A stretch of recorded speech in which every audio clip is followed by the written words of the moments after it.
we're back. Part 2. Part 2.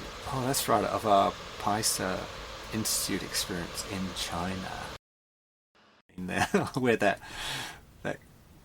emperor buried all these terracotta soldiers in the ground or something.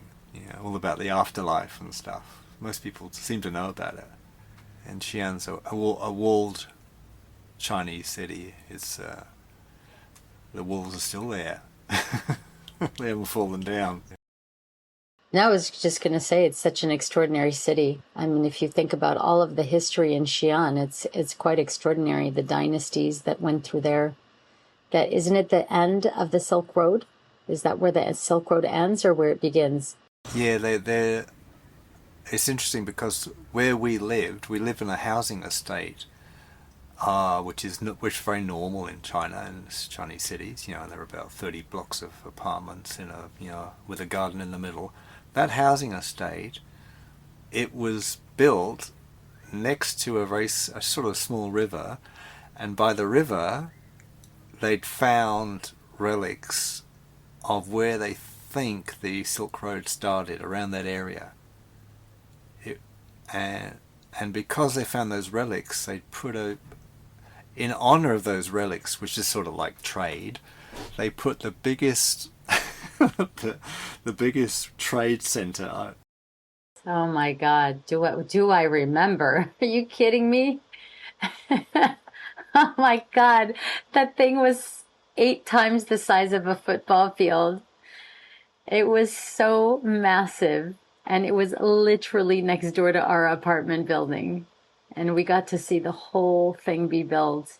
That whole area was being built while we were living there. It was pretty extraordinary to watch that, actually. Actually, it taught us a lot about Chinese culture in a way, because they were building they had many buildings in this trade center, but they had this massive building they were building. Like when they first started building, we were looking at it and thinking, what the hell is that? We didn't know what it was. We didn't know what this area was they were building. Is that a hotel or is it a train station? Like, what is it? And it turned out to be, it was so funny. It turned out to be like a trade center, a huge place for people to show what they were selling or whatever. Massive one. But in true Chinese style, they built another one right next to it, exactly the same. And we were thinking, they're two? What's going on here? Like, it was so strange. Yeah. I remember when they built that huge, it was like a park, and it had waterfalls, and it was just amazing. And then one day we went in there when it seemed like it was a grand opening or something. And it was a place that you would walk into that had a model of the convention center that they were building. So that whole building and park that they built was just to show the model of the place that they were building. Yes, I'll never forget it when I went in there for the first time. I had never seen anything like that be done, and just the detail and yeah, it was just so precise the way they were doing everything, and they were of course doing all of the they were planting massive trees, that whole road, because they were connecting 2 main roads that were miles away from one another, and they were connecting them with this beautiful road that was that had long rows of trees. It was just, yeah. Maybe one day when we post, if we upload these videos on YouTube, we could actually put videos or photos that we have of what we're talking about, because it's pretty impressive. So it's like you had this strange experience. You knew you were in this like amazing historic city. You're in this absolutely modern apartment block next to a trade center. When they built the trade center, the shape of the roof was trying to show like the curved roofs, like it and the corners it went up, so it's trying to mimic the Chinese style of roof to show the I suppose the respect of the history. And then you got this pagoda in the background. It's like, It was like a mismatch of epochs or history or time all mixed up. It's it's really difficult. Actually, it's funny it's that we're talking about this. We were going to be talking about PICER, which we're going to go back to, and now we're talking a little bit about our experience of these structures in China. And I mean, we could definitely do some episodes on that because I always tell people when people ask me what was it like living there, and I say I always say you really have to feel China to understand it. You almost have to be there to understand it, and it has been really difficult to explain the feeling, to be very honest. And I just tell people that I really hope that they have a chance to go one day. And, some people will respond to me and say, oh my God, I would never go there. And some people say, oh, I really hope to get there one day. And I go, yeah, I hope you do because it's something you have to feel. There is a spirit of the people and a general feeling of humbleness that you seldom feel anywhere else in the world. I've traveled to just a few places in my life up to now, and I had never felt that before, where people really, like, it's in their heart, it's in their culture, it's in their being to serve.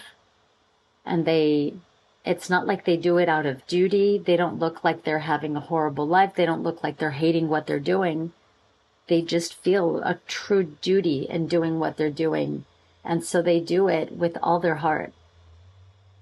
And it was so humbling to see that, to live around that for 2 years, to really be immersed in that mindset, that feeling, day in and day out. How did you feel about that? Because you were there a lot longer than me. Well, there's so much. I mean, Xi'an's so interesting because I think before I went to China, I had quite negative views on China. I don't know why. I think basically, a lot of my ancestry is English, and for some reason, the English have something against the Chinese. I've never really understood it. Um, they they invaded them. They were drug dealers to China. The Opium Wars and things.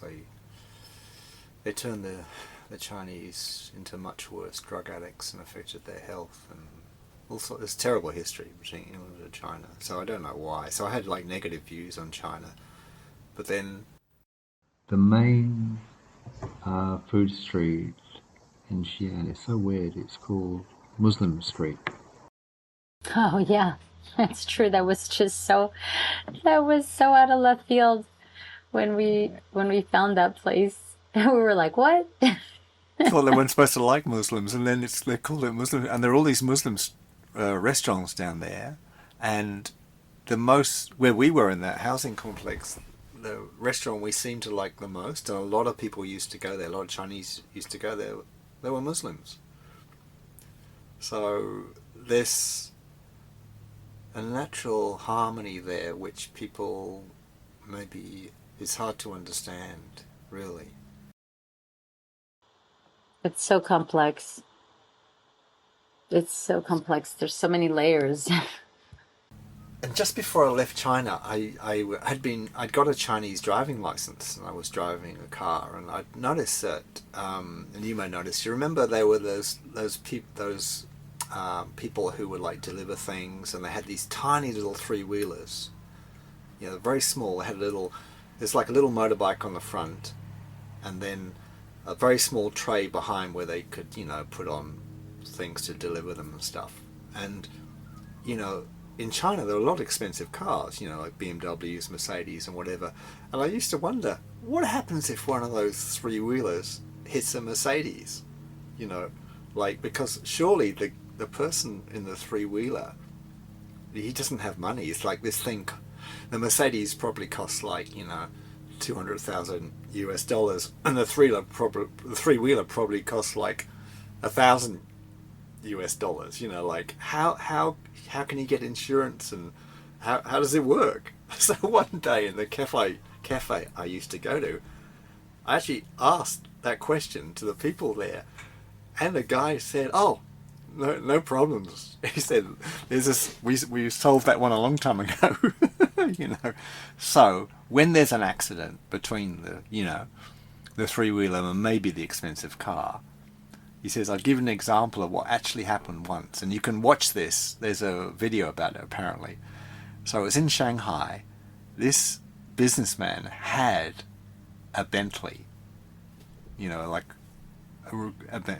and a three wheeler went into this guy, smashed him. So how do they solve it? So the guy's got a dent in his car. So the guy in the three wheeler, actually, in the story, apparently he was an older man, because a lot of older people are doing this. It's sort of traditional. So the guy gets out of his Bentley and he starts looking around on the ground, and he finds a little piece of metal or iron or something, maybe about a foot long. He picks it up. He walks over to the three wheeler and he hits it. He hits it 3 times. Just taps it, no dent or anything, just taps it. And he looks at the three wheeler. The guy is driving the three wheeler. He says, "Now we're even," and he walks off. What? What? Yeah. Wait, did you see this happen? Or this is a story you heard? I was just told. So basically, my friend in the cafe, Chinese friend, he said, no, you can't sue those guys because they got no money. So it's just they just find a way of balancing it, and then they walk off. So the three wheeler guy might give him $10 or something, and the guy with the Mercedes with the dent in it will say thank you very much, and he'll drive off. Yeah, it's not a culture of suing and being sued. It's not in there. It's not in the culture. It's a culture of how do we live harmonious. Yes, it is. It really is. I mean, I always, and again, this is another thing I tell people, that I felt so lucky that we experienced COVID in the very beginning when it first broke out. When COVID first broke out, we were one of the first cities in China to be completely shut down. It was a city of over 8 million people that got shut down in 48 hours or less. We're talking hotels emptied, shopping malls closed, everything completely shut down. And it felt so peaceful. There were no riots. There was no, and so it's funny because a lot of people say to me when I've told them that, they've said, "Oh yeah, that's because, it's a communist country and people get shot if they say anything." And I go, well, that's interesting. I mean, if I hadn't experienced it, I might be thinking the same thing. And that's why I felt so lucky that we were there, because I actually experienced it. I experienced the managers of the building that we lived in texting me every day, asking me if I needed anything. Going to the little office, they would give us that pass where we could go do our grocery shopping. And I remember coming back, past the curfew time, and them saying, "Go ahead, it's okay, no problem." I remember all of the little things. I remember when I went to the market with my little, e-bike, and I spoke to a guy who he was like this tiny little shop open within blocks and blocks and blocks of businesses that were completely shut down. He had this tiny little store and he just sold like sodas and milk and bread and things like that. I'm like, "How are you surviving? No one's around." And he goes, "It's okay, because we're doing this for the people. This is for everyone's benefit, and we'll figure it out." He goes, the most important thing is for everyone to feel safe. I'll never forget that he told me that. And then, I asked quite a few people after that, how were they doing with their business and how were they surviving? And they all said the same thing. This is just what we need to do right now. It's going to work out. And we just need to make sure everyone's safe, and we need to take care of everyone.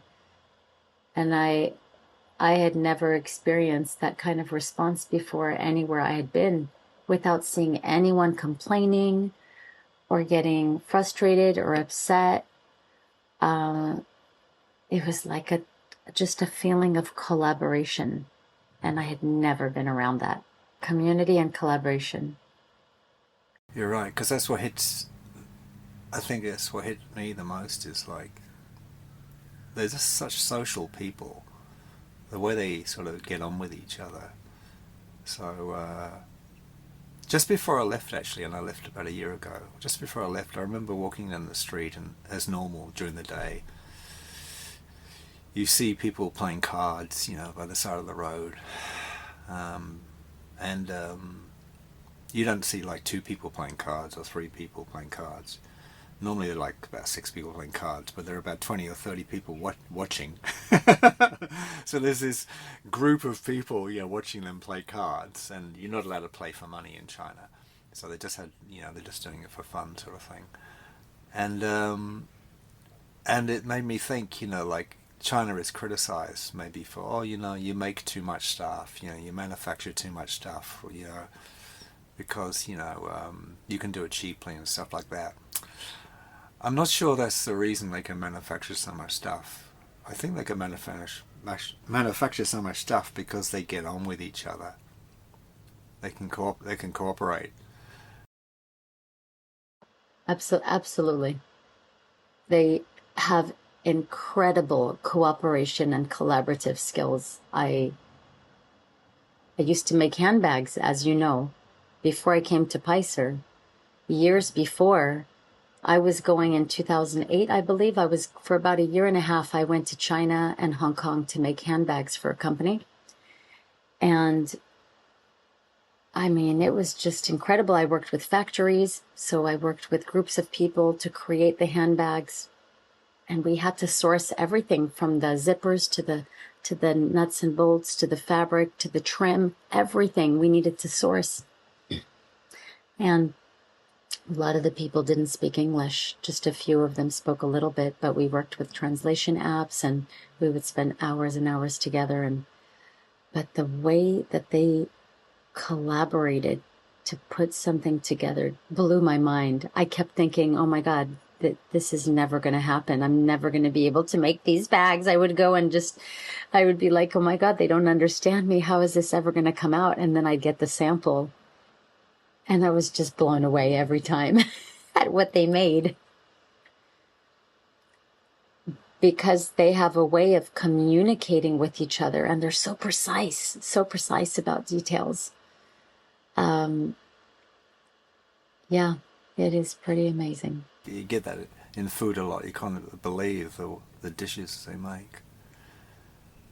Yeah, such an interesting experience. I saw once on the internet. I just it was in my feed. It's like it was one of they get those lists of things. Like the actor who's earned the most money. Or what are the most beautiful countries in the world. It was a list of the most democratic countries in the world, and I think it was from some German university or something. And you know what I'm going to tell you, but it's like really strange. This German university had said that China was the most democratic country. That's funny. Oh my God. I bet you if some people listen to this podcast one day, I'm sure a few of them will have something to say about that. Yeah, but then can I tell you why they said that? Yeah, please. Because they basically said what they, of course, they're clever people, these German university people. They said, first of all, we have to define democracy. That's good. So this is how they define democracy, and they had said basically, like, everyone's got it wrong. People have forgotten what democracy is. What the fundamentals of democracy What are the are? fundamentals of it? Democracy, people think democracy is the way you vote. Right? And they said no. Democracy means it's the way the government represents the people. That's democracy. And they fed their surveys to show that the Chinese people feel their government cares for them. Again, you might get a lot of people coming back and saying, do you remember what happened during COVID and the way that there were people not getting food delivered? They were locking people up in their apartments, but they weren't getting food delivered. I wasn't there at that point when that happened. You were still living there when that happened. Do you have any take on that at all?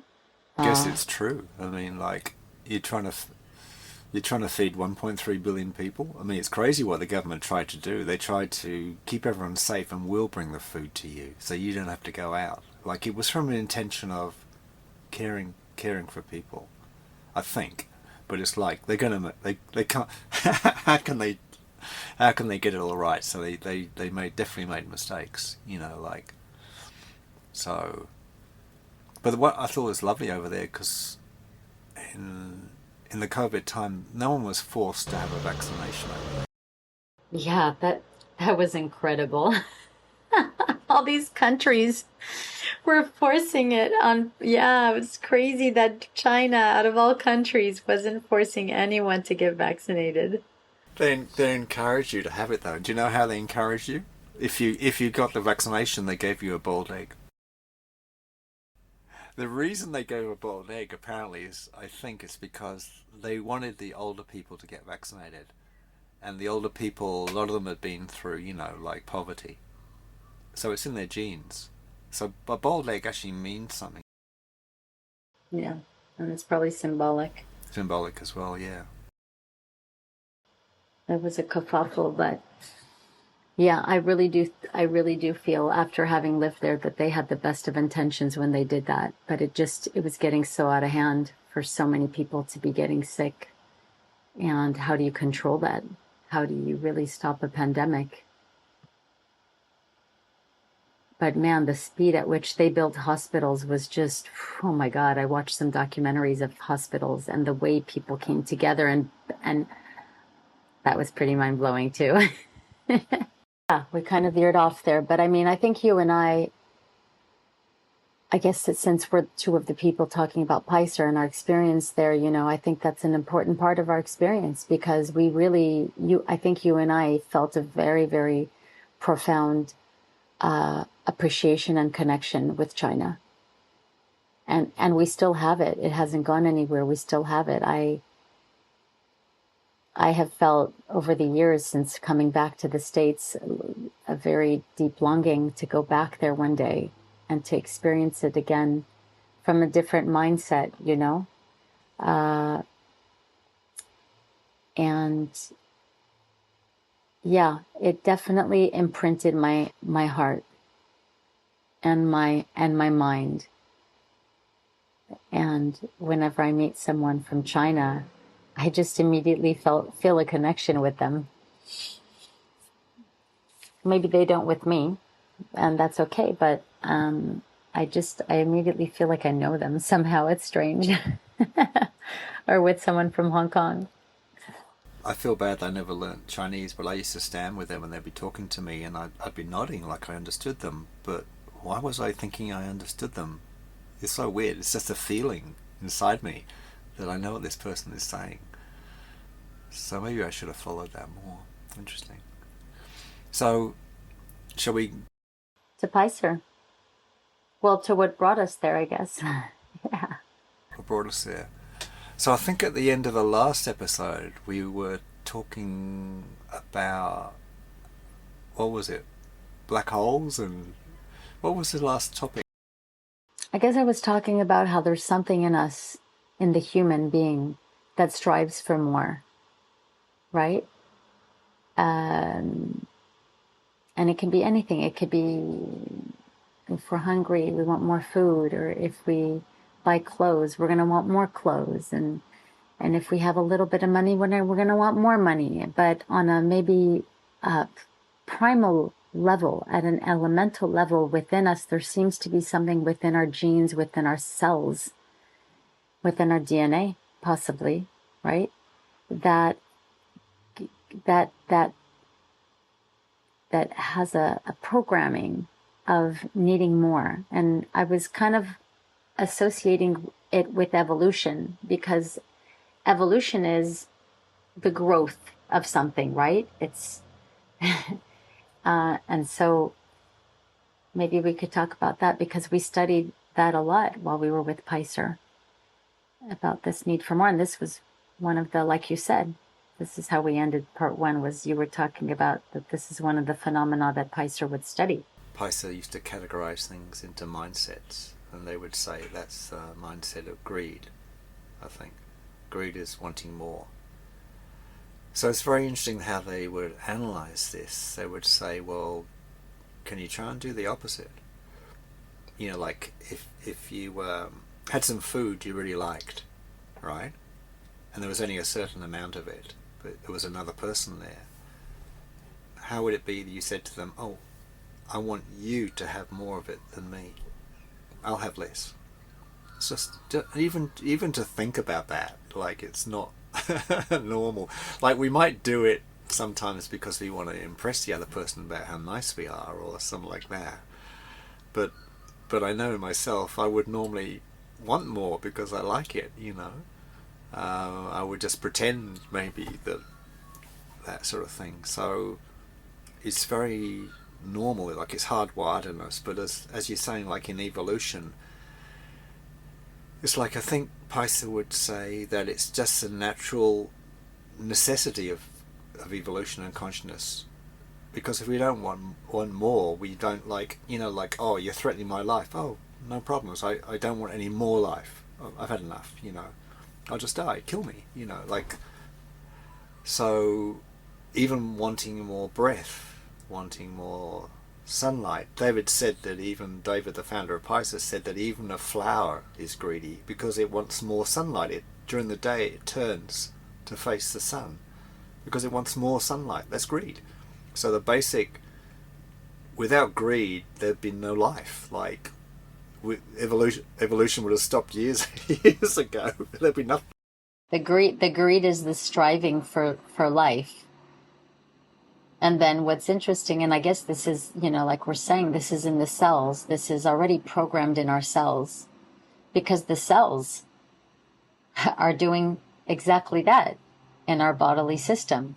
The cells, every single cell in our body is striving to survive at all costs, to keep us alive, to keep this organism going. And so if you think about it, yeah, exactly like you're saying, if the cells weren't striving to survive, we wouldn't be here. Nothing would be here. Nothing would be here if there wasn't this striving for more, basically. Greed is a fundamental mindset that leads to surviving, to life. And then, in a way, what just came up, what I just thought of right now is also with PICER, since they really look at everything as characteristics and mindsets, they break things down to its most elemental form, and then they look at the mindsets within that thing. So they even are studying the mindsets of hydrogen, right? The first known element, and they see that the mindsets of that element is what fueled the evolution of the following of the subsequent elements that came from that. And so it just, what I find interesting about that, I think what both of you and I were both very attracted to in that, is that it's like, oh, it's associated with mindsets. Okay, so then, yeah, well, that, I guess I can relate to that, because I have a mindset of wanting more and needing more. And striving for life is a good thing, and not striving for life is not good. And that's how they started to explain things to us. There was a series of mindsets and logics that the human mind goes through. Like they would use logics of how mindsets develop. So you could so I remember how they explained hydrogen and helium. because like hydrogen's like, you know, one hydrogen, but then helium is two hydrogens together, and that makes helium, the next element. So the mindset of hydrogen apparently has a lot of anxiety, right? Because if you think about it, it's like the first element, you could say, and it's like, oh, you know, I can feel myself, you know, I can see another hydrogen, you know. So, oh, will that hydrogen eat me? Or this consciousness is quite nice, I want to keep it. So it starts to get anxious that it would lose its life, you know. So once we see another being, we always have that, we feel that, we always have that ingrown feeling, I'm going to lose my life. Or nowadays, maybe in humans, it's a bit more complicated. It's like, even like with you and me now, so I have a feelings when we're doing this podcast sometimes, like, will I have a chance to say what I want to say? Because, you know, it's like less anxiety. It's like now it's a sense of getting existence from getting recognition or having my say or something like that. It's more complex than just living now. That's how I get my sense of my life. It's like, oh, will Marilyn think what I said is a good idea, or that sort of thing. I can feel it now as we talk.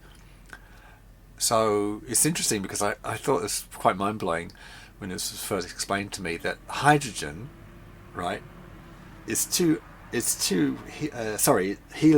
two hydrogens together. So it's pretty fascinating because when the helium sort of come together and make the hydrogen, I can't remember how that happens, but the hydrogen thinks it's lost its life because it's not a hydrogen anymore. It's this other thing. So it thinks, oh, died identity. So it has, like, I think it has depression, like despair, and also a bit of retaliation because I want to get who killed me. You know, like I want whoever killed me. I'm going to get back at them. You know, so it starts to get even more complex when helium forms, because it has all these feelings because of its sense of loss of life, this sort of stuff.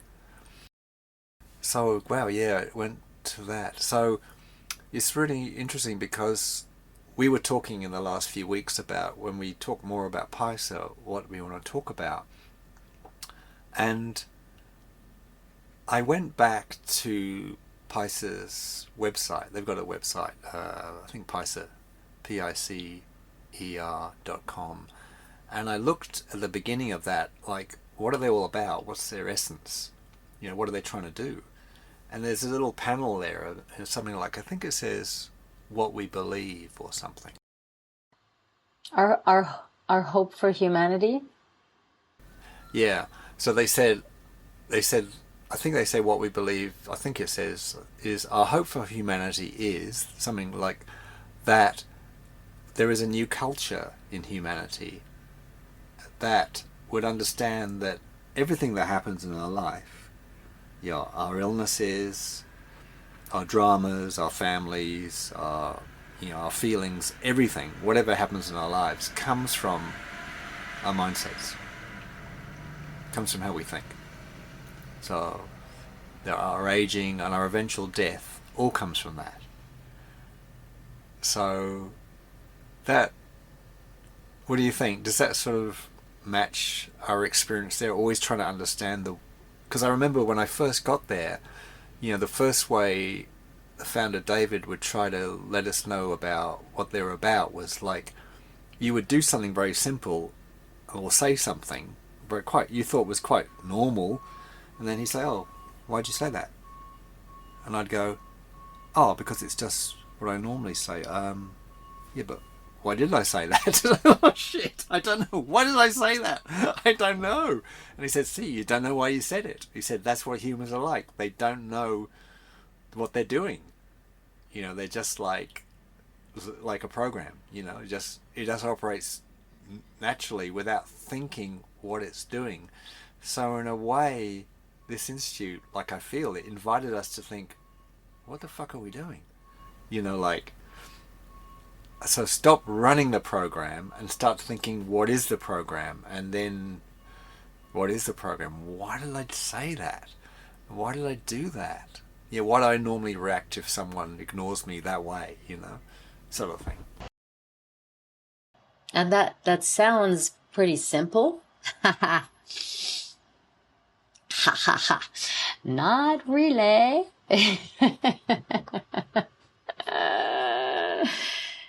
Because once you start asking why you thought one thing or did one thing, you kind of have to keep asking that question about everything else. And then you start questioning everything that you're saying and thinking and doing. And realizing that I guess this is something I can say about this part. This is what I started realizing once they started having us question ourselves, doubt our thoughts, doubt our actions and behaviors. Is what it did is it started to show me that the way I was thinking and the way I was acting and the way I was behaving was not in alignment with my hopes for myself and for humanity. They were misaligned. So, for example, I'll just use an example. Let's just say I was looking at the world and seeing a person getting angry about something and saying, wow, look at that person. Why are they getting angry about that situation? And then making a judgment on that person without really understanding the background of why they got angry about that. I would just judge them automatically. I would feel negative about them, and I would feel a lot of separation. Like, I would never do that. If I was that person, I never would have gotten angry, And so there were a lot of mindsets, even in just that one thing that just happened, that one incident. I would be entertaining a lot of negativity, a lot of judgment, a lot of separation,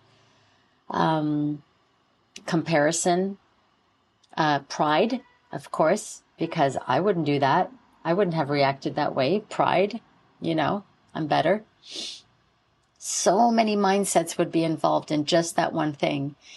And the thing is that what we're understanding more and more is we're made of energy, right? And everything in life is kind of like a physics calculation, like everything's physics. If everything's energy, then whatever energy goes out is going to come back in some way, shape, or form. So what was happening is that every time I understood that every time I entertained some type of mindsets like that, some pride or judgment or comparison, I was creating something that would then cause a repercussion effect. And the way that happened for me is when I went to PICER, I was experiencing immense pain, physical pain, psychological pain, emotional pain, but the physical was very strong, and experiencing very strong, intense and persistent panic attacks. And I would get nighttime attacks.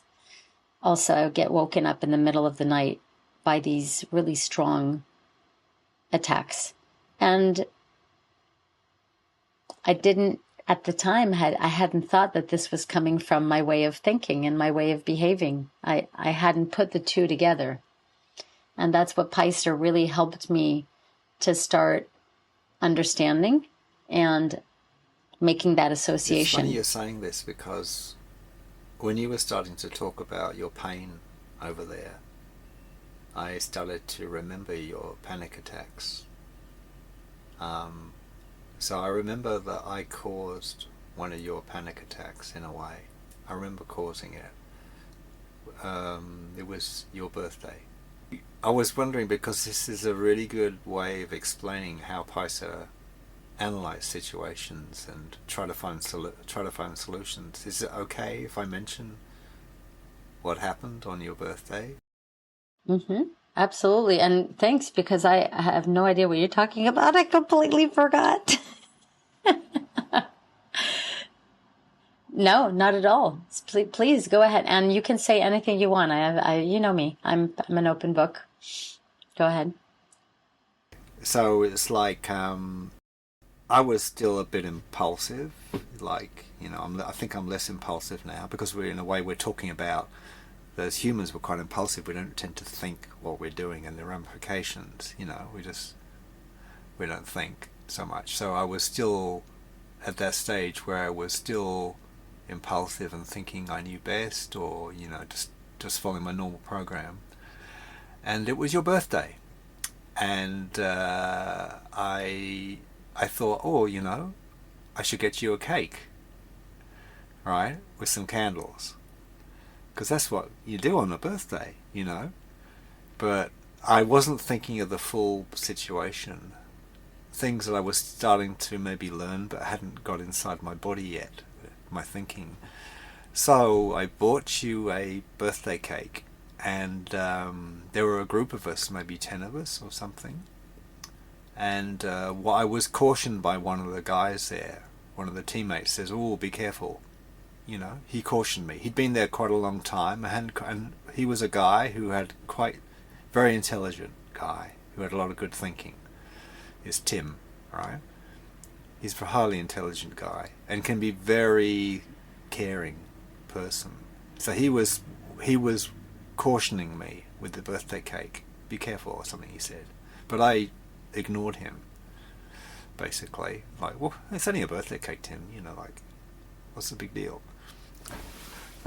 So I think I put the birthday cake in front of you, and then I can't remember, maybe lit a candle, and what I can remember, in just a few moments, you're on the floor, crouched down, with your in an extreme pain, and having some sort of panic attack.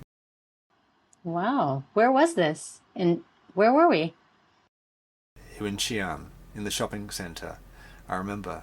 Maybe at Starbucks or somewhere. But it doesn't feel like Starbucks, it feels like somewhere else. And you were in a bad way. So, of course, what we did in those situations where someone like having extreme pain or having a big, you could say, mental challenge or something, like not fully understand why someone's, so upset, that we would call R&D straight away and say, "Hey, research team, help us! What's going on? We don't know." And as I can tell the story, and then you can fill it in if what you remember, if you want. I remember that they called and they said, "Okay, we'll look at it straight away." And because they studied energy, they were able to see your energy from a distance. We could study it and see what the hell was going on. So basically, it's like, how can I put it? What they saw was a lot of energies who wanted to kill you. They actually wanted you dead, right? So the logic of what was happening, and I think you understand what's happening, but I think what happens is, and it's like people might be saying, "What the hell are you talking about? Why would this happen?" But if you think about it, just logically, most of us understand this or heard about this term called karma, right? So if you think about it, we come from our ancestors, right? And for most of us, we would realize that our ancestors were in wars and all sorts of terrible things happened. So our ancestors have killed people, probably in the past. And that's where we come from. And it seems that for a lot of people, they would think that, okay, when we die, there's still a being there in existence. You can see a lot of stuff now on the internet about near-death experiences and the afterlife and things. So basically, in a way, the people we killed, their energy, their consciousness that the ancestors killed, still exist, and they want revenge. And in fact, the PICER Institute even saw it even further, that some of those beings are actually trapped inside our DNA. Not trapped, but they exist inside our DNA. And there's very logical reasons why that happens. So they're actually inside our body, inside our cells. When one being eats another, like a cell eats another, the eaten cell is digested and becomes part of that cell. So it's inside us. So basically now you've got a whole bunch of people who don't want those ancestors to have a happy life. And in a way, those people who are killed, they don't even see Marilyn, or they see the ancestor, but the ancestor now has developed into Marilyn through the period of time. And my God, Marilyn's, or this ancestor represented by Marilyn, is celebrating her birthday. Fuck that. They're not supposed to be alive. Kill them. They killed us. They are gonna die. So they will try and kill you. So all they can do is do it energetically, you know. And they might give some people heart attacks. I don't know what happens, or they might give people cancer or something.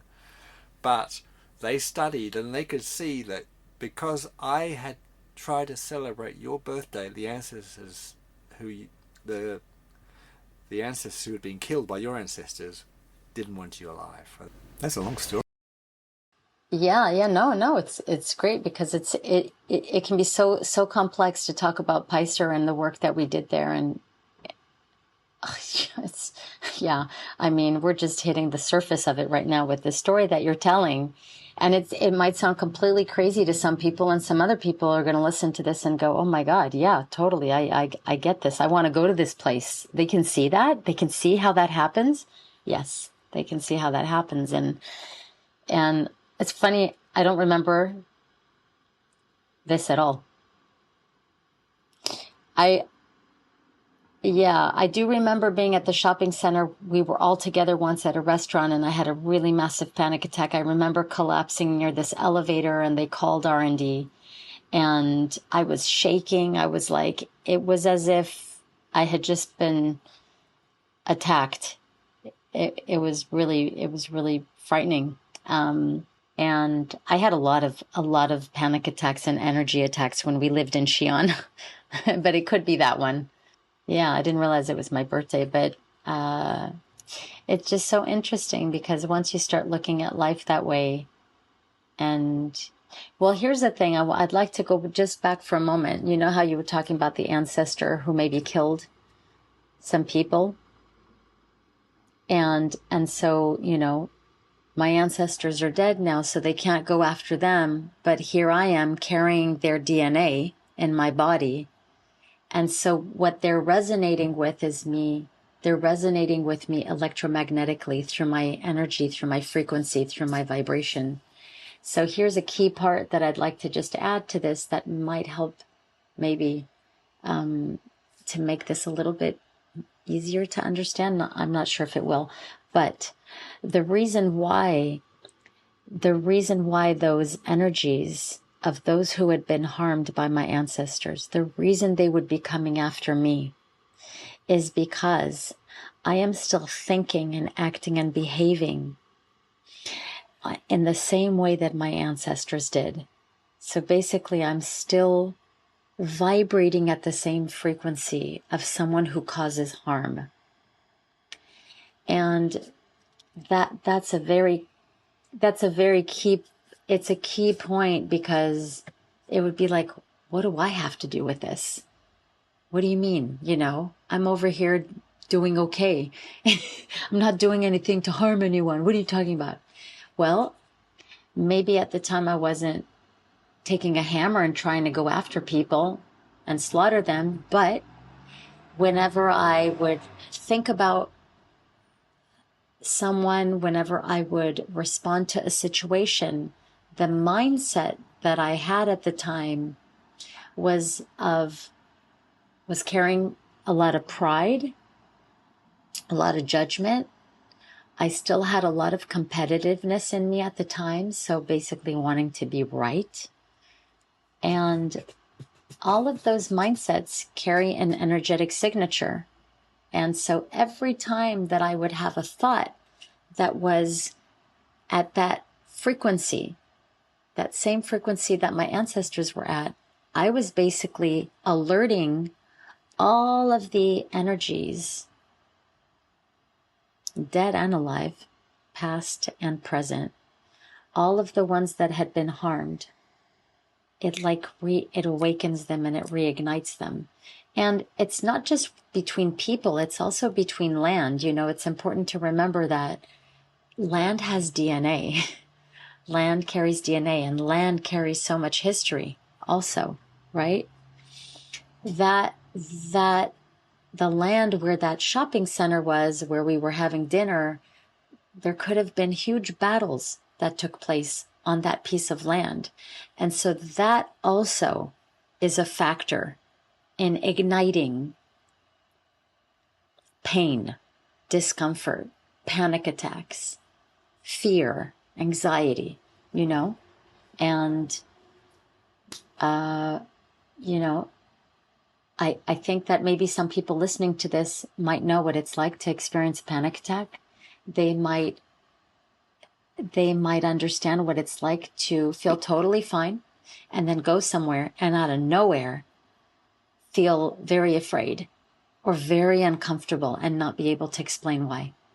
Basically, I had been experiencing that for years, where I felt totally fine. I would go to a bar or a restaurant or somewhere, someone's house, and I would arrive at the place and start having palpitations and getting shaky and almost passing out from the amount of fear that I felt. And I couldn't explain it. And I thought I was going nuts. So I started taking, medication for it. And, needless to say, it got a lot worse because then I had to deal with side effects from narcotics that the doctors were giving me.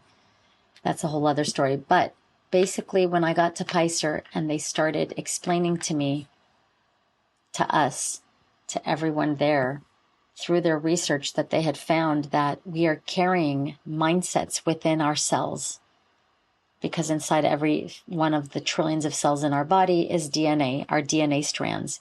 Within the DNA strand, we know that there is memory, the memory of our ancestors, of our whole entire lineage, all the way to the beginning of time, is in those strands of DNA, the memories. And so we are, all those stories of all the things that happened, the emotions, the mindsets that were entertained, we're carrying that in our physical form right now. Basically, if we are resonating, if we are entertaining the same mindsets as our ancestors, and that those ancestors harmed people or had harmful mindsets of pride and comparison and resentment and anger and jealousy, all of those mindsets that we know cause harm to ourselves and to others, if we're still carrying those energetic signatures within ourselves and entertaining them, then there continues to be what's called a looping effect. A repercussion effect is going to keep looping, and we're going to keep finding ourselves in these looping effects of harming others and getting harmed back. The harm could be through discomforts, through panic attacks, through illness, through disease. It can be a plethora of things. It could be losing your job, divorce, your kid doesn't talk to you anymore suddenly. You don't understand why. You didn't even do anything that terrible, but your kid just decides suddenly to not talk to you anymore. It can be car accident. It can be so many ways that the karma, what we're going to call karma to make it more simple, can come back and manifest itself through those situations. So that for me was just so monumental to learn about, and to also be given techniques to begin to change that story. And that's what PICER was for me. They were helping me understand, and they were also giving me tools to change the story and change myself, so that the frequency that I'm vibrating at changes, my mindsets change, the way I behave, the way I talk, the way I respond to situations changes, and then I'm not perpetuating that old story that my ancestors were perpetuating. I'm not perpetuating that anymore. Well, I think we both were drawn to it for different, reasons. Maybe it could be a similar theme. We wanted to understand more about why things were happening the way they were in life, and understanding ourselves better, and understand why things were happening to us or had happened to us as well. So maybe it was more personal at the beginning, but at least for me, and this is what I seem to see from other teammates that we were studying with also, is that, You start out by seeking something for your self benefit, because you want a remedy or something to heal you. But then what you end up finding out is more about the fundamentals of what's driving this whole world to be the way it is. Or at least that's what I felt we started to understand more about. And so it helped me understand more about everyone and everything. And it opened me up to, you eventually start to care more for others because you start to see yourself in others. You start to really feel how you and others are the same. It's not just a concept anymore. When you go to the fundamentals of what makes up this life, you start to understand that we're all made up of the same thing. And again, it's not a concept. You start to literally see that we are made up of the same elements, the same components make up our whole bodily system. And the only thing that separates us is, like you said, our story, right? And then you can start talking about compassion, things like compassion. Because I feel like there are many teachings, spiritual teachings, that teach a lot about compassion. However, if you don't understand fundamentally what we're made up of, and that we are made up of the same things, and that the only thing that separates us is our story, it's really hard to get in touch with compassion for another person. It's very difficult to feel true compassion. You can feel sympathy, you can feel pity, you can feel bad, but compassion is really looking at another and saying, I may not feel what you're feeling, but there's something in me that can get in touch with what you're experiencing. And I can relate to what you're going through. And in another level, I can at least relate somehow to what you're going through. And I can just maybe even use my imagination to try to imagine what it must feel like to be in your situation right now. And for me, that gets a little closer to what compassion really is. Because you and I are the same. Yeah, because it seems like, I think for what you're saying and what I've been experiencing is that unless there's some connection, it's hard to feel the compassion. So I had an example about 2 months ago where I'm living in the countryside. I travel on the local train quite a lot, and it's about an hour and a half journey on the train. And like in most areas, there are teenagers here, and like in most areas, there are some teenagers who maybe to assert who they are or find out who they are, they can be quite problematic. And there were a bunch of them on the train once, maybe 5 of them sitting together, and they were making a mess of the train and things like that. And when they left, they'd actually damaged the seats of the train with a knife and things like that. So I was thinking, I should have said something. I should have got up and talked to them, but I didn't know what to say. Was I going to confront them or whatever? And I talked to a passenger about it, who also was saying, he didn't know what to do either. And then I talked to one of the train staff, and they said, thank God you didn't say anything, because they can be quite dangerous. So better not say anything. Better just let them leave. And if they're caught by the police on CCTV, well, let the police handle it. And then it sat with me. I was thinking,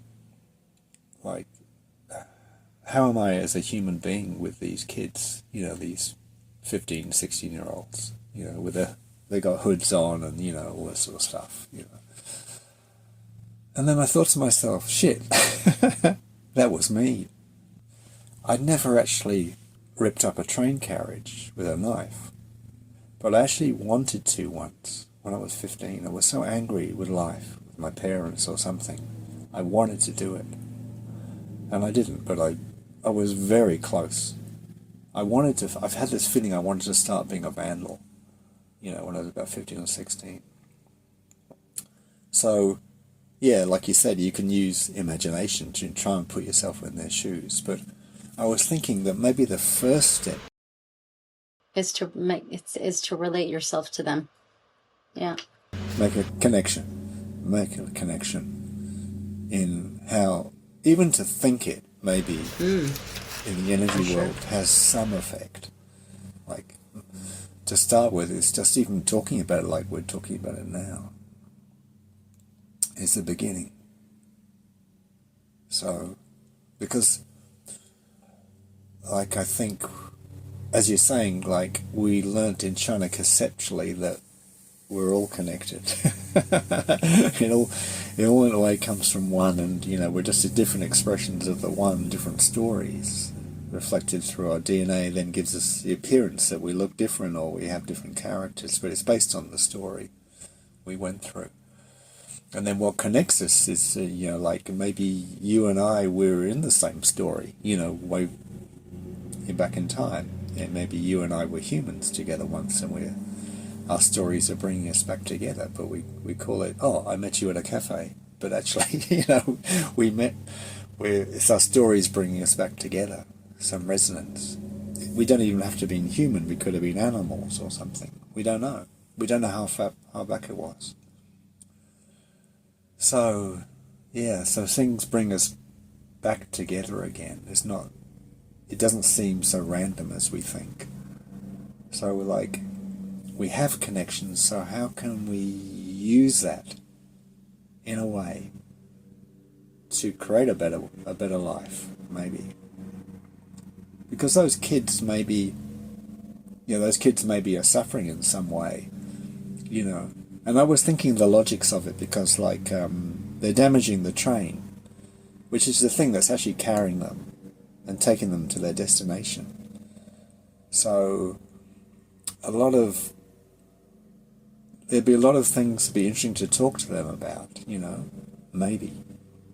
But there are also things like timings and openness and things, and maybe is it also respecting that they might need to go through that, what they're going through, that they need to learn from that, to look back when they're 35 or 40 and say, wow, I did that to that train back then, how awful,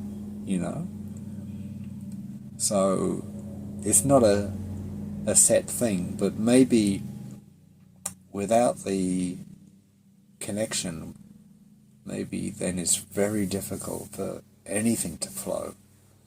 Because at one stage I was thinking just to go up to those kids and say, stop doing that, you shouldn't be doing that, just to confront them. But I don't think that really helps much. It just probably leads to a confrontation. I mean, if we're using some of what we learned, of what you and I learned, and we're here, we're trying to attune ourselves, wouldn't it be more of like first looking at yourself, using the situation as a mirror to look at yourself and first try to understand what is it about that situation that is offending you or making you feel like you should do something about it? What's creating a negativity in you to begin with? People are just doing what they're doing, but what makes us decide that we're the ones to put a judgment on it as being right or wrong? I could understand if you were the owner of the train, for example, and you're like, hey, I spent thousands or millions of dollars building this train and, putting it together. And that you want to go and say, hey, I put a lot of myself into this train. Can you please not vandalize it? I would get that immediately.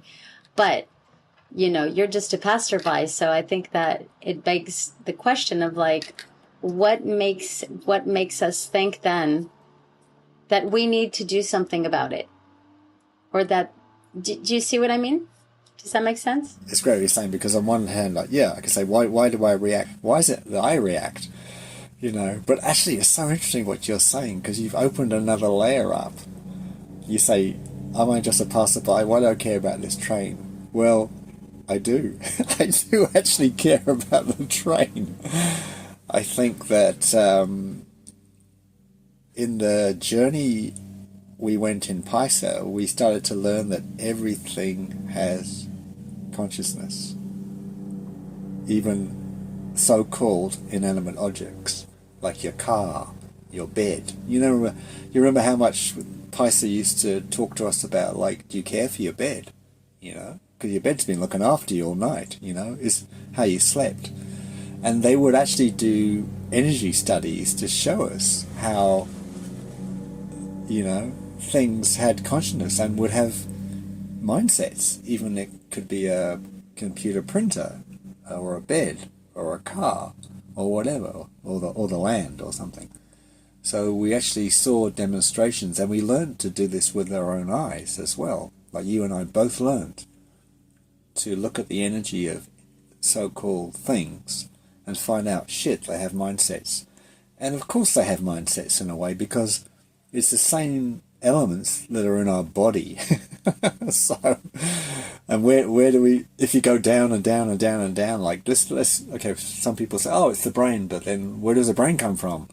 Oh, okay, it comes from molecules. Okay, where does the molecules come from? You just keep going back and back and back. And so it's very logical that we're all made of the same stuff, and everything has consciousness from the first thing that was ever made in the universe. But we can talk about that in more detail. So it's funny you say this, and it's really amazing you said this about the train, because I do care for that train. And I've spent time actually sitting on that train and meditating with it and trying to feel into it. Because I think one of the beautiful things I learned at PICER was that conceptually, but I didn't feel it so much. But when I came back to Australia, after 11 years in China, then being in nature, I started to feel more the consciousness of things. And I think feeling the trees and the birds and the land helped me start to feel the concrete, start to feel the train. And you might say, are you nuts? Well, not really, because that concrete has the same stuff in it as me. It's got the same elements as me. And if you go back in time, we're all made from stars and whatever. So what makes us more special than concrete? Because we think, because we can move around, because we can have desires, and we can eat and sleep and do the things we do. But on an elemental level, we're the same. That's right. But I do want to, yeah. But I do want to say thank you to you, Marilyn, for what you said, because it's really helpful. You said, like, why? It's very good what you said. I really appreciate it, because you said, why are you reacting? Isn't it more about you than those boys? It's good, because I think what in PICER they were trying to help us understand, why are you reacting? Where does that come from? You think because in a way, what I'm saying to you, I feel like I'm right to talk to those boys, like there's some problem. So that is already, I've got some judgment or something. Yeah, it's a good example for any of us, because I go through things like that every day. I work at an observatory at a museum where people come and they just really don't care for the building, and the way they treat things sometimes is quite careless. And I have to really stop myself and say, wait a minute, why are you approaching this person? Is this something that you've been directed to do? Have you been directed to correct people when they do this type of thing? Or is this a personal thing? Are you asking them to pick up after themselves because you think they should? Right? And it really helps me to work on my mindsets all the time, because for me, I've always gone, again, I think I inherited a lot of judgment, and I would have a very quick tendency to judge a situation before trying to understand it. And so that's something I've really been working on a lot in the past years. And so I work on that all the time, and I'm so grateful to work at, basically a public museum where people don't even pay to come in. They come in for free. And so you just have a lot of people who feel very entitled. I'm coming to a museum, it's free. Yeah, I should be able to do whatever the hell I want, and put my cup down whenever I'm done drinking. I'm just going to put it down and leave it there. And I can eat and put crumbs everywhere, and it doesn't matter. Someone's going to come up and someone's going to clean this. I'm sure someone's getting paid to clean this. All sorts of things. So it really helps me a lot to check my mind and just really be curious in a way about why is it that I'm feeling offended by something that they're doing. What is it in me that's feeling offended? And it's a great exercise. I'll just give a really quick example. There's a guy that comes every day, and we have a lot of recycle bins around the building. And every day he comes with these massive trash bags, and he opens up the containers where the trash cans are. You have to open it and pull out the bin, and then you have to put it back in and close it back up. So what he does very often, this guy comes every day almost, he opens it up, he pulls his stuff out, any cans or bottles that have liquid, whether it's soda, juice, anything, he just pours it out on the street, on the ground right there. And then when he's done, he barely puts the trash can back inside, and he leaves everything disheveled. And I had been watching this guy for a while, and one day I went up to him and I said, "Hey, would it be okay if you put the trash cans back the way you found them when you're done?" And it was so great what happened. He looked at me and he goes, "Who are you?" And I was wearing my uniform, with my badge and everything. And he says, "Who are you?" I go, "Well, I work here." And he says, "Yeah, but you don't tell me what to do." I said, I'm not trying to tell you what to do. I'm just asking if you could put the trash cans back the way you found them." And he says, and he just looks at me like, he gives me this look like, "Fuck off." So, okay. So I just left it alone, and I didn't say anything, and I just let him be. And then he came back, and I kept seeing him in the days to come. And I went down to one of the managers and I said, "Hey, there's a guy doing this with the trash cans. Can I say something to him?" He kind of told me to fuck off in a way. And the manager's like, "Okay, let me go talk to him." So the manager goes and talks to him, and the guy tells basically the manager to fuck off. Or to, take a hike, basically. Sorry if I offended anyone with that. But basically, it's been really great because he keeps coming. And what I did is I tried something differently. So now when I see him, I just walk by him and I smile at him. And what I noticed is that he started putting the trash cans back nicely and not dumping the liquid on the ground the way he used to. And sometimes when I walk by him, I can tell he's kind of waiting to see if I'm going to say something to him. And I just smile at him and I walk by. And I think he said hi to me the other day for the first time. He looked up at me and he kind of gave me a half smile and kind of said hi. And that was the first time he did that. And I thought, yeah, actually, he's not doing anything wrong. This is a guy who he's coming and getting some bottles so he can go make some money because it's helping him to survive. He's doing what he needs to do to survive. What's the difference between him and me? Honestly, I put a uniform on and I go to work to make money. And he goes and collects bottles and cans out of trash cans. And, the way he sees it, someone will put those bins back the way they need to be put back. He doesn't need to do it. That's really his logic, probably. And I'm like, why am I making that wrong? Why is that bad? He's just a human living. And I'm just a human living. And why don't I just put the bin back when he leaves? Why don't I just put it back? If I want it to look nice, I'll put it back myself. And I'll do that. So that's kind of an example. I don't know if it makes sense. It's a wonderful example because I'm thinking also that, you know, this guy, he doesn't have the same story to you or me, because like he probably depends on that those empty cans and bottles to live. So his focus is different to us. You know, he may not be so worried about it looking nice or whatever. He's just trying to live, this guy.